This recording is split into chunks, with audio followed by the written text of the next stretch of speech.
उन्होंने मेरे से सवाल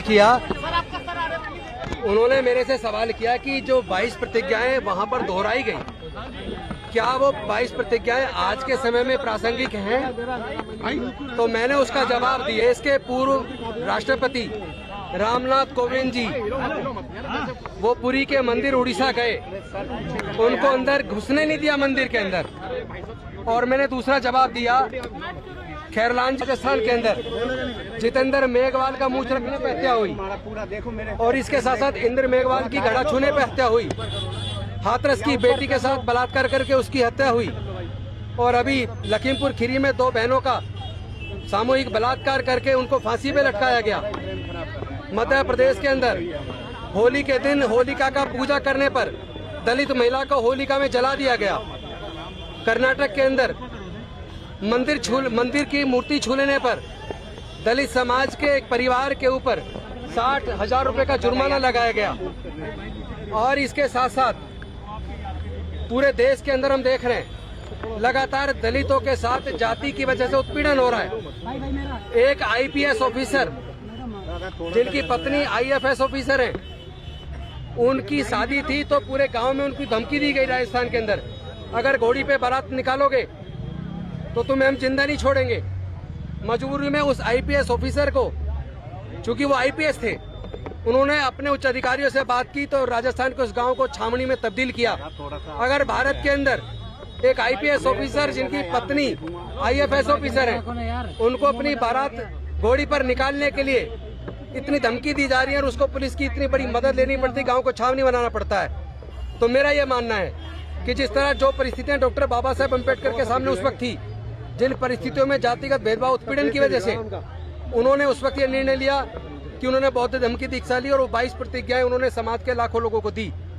तो आज जब इस तरह की जातिगत उत्पीड़न की घटनाएं लगातार चल रही हैं, तो मैं समझता हूं कि आज भी जब तक भारत छुआछूत मुक्त ना हो जाए, जब तक भारत से जातिवाद खत्म ना हो जाए, जब तक भारत में दलितों को मूंछ रखने पर, मंदिर में प्रवेश पर, मूर्ति छू लेने पर, क्योंकि अभी उत्तर प्रदेश के अंदर भगवान की मूर्ति छू लेने पर एक दलित समाज के व्यक्ति की हत्या कर दी, तो जब तक ये जातिगत उत्पीड़न खत्म नहीं हो जाता, जब तक ये छुआछूत मुक्त भारत नहीं बन जाता, मुझे लगता है तब तक वही परिस्थितियां आज भी मौजूद हैं और वही 22 प्रतिज्ञाओं का महत्व आज भी उतना ही है जितना उस वक्त था। ये मैंने जवाब दिया।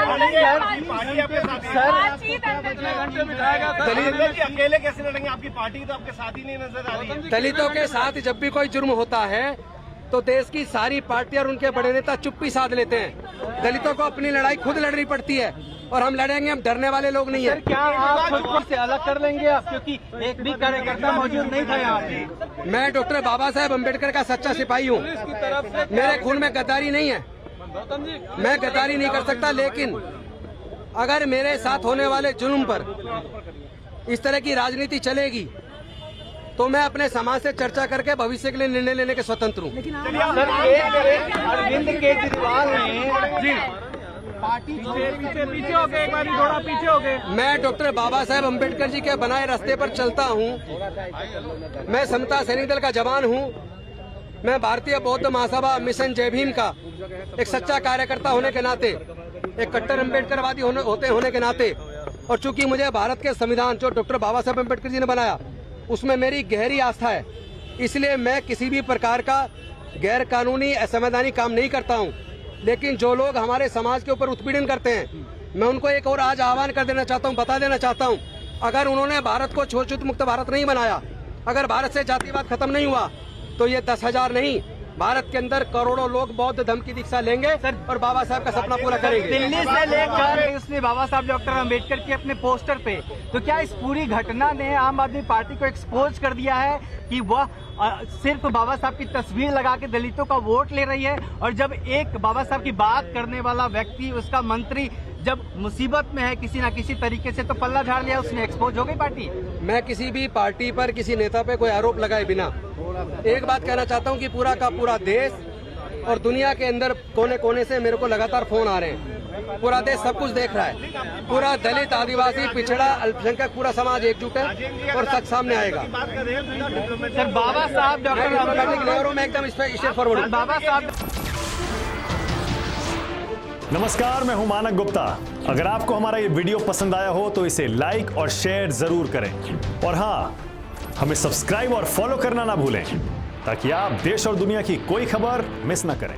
तो जुड़े रहिए हमारे साथ और देखते रहिए News 24।